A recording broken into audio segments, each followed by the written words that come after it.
Hey guys, meron tayo ditong mee goreng. So, nagluto ako ngayon guys, and napadami yung luto ko, no? And, titikman na natin. Siyempre, ako nagluto niyan guys. Oh, sarap ng aking itlog.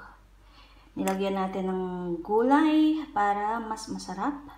Siyempre, hindi mawawala yung carrots at yung ating repolyo. Oh, sarap guys.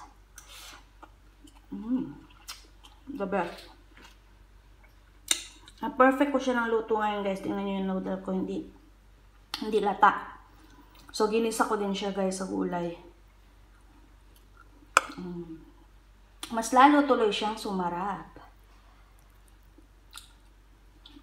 Kain tayo. Ating egg. Actually, lalagyan ko siya ng sandwich. Yung ating egg, perfect din ang pagkakaluto. Hindi ko nalata. Hindi ko nalata yung egg. Pag ganado ako magluto guys, maganda yung pagkakaluto. Pero pag rush, lata-lata talaga. Ngayon, no? Okay, perfect. Ang sarap.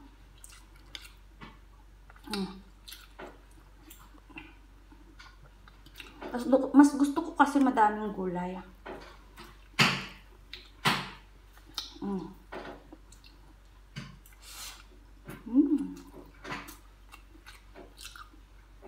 Kain na din kayo guys. Thanks for watching guys. Bye bye.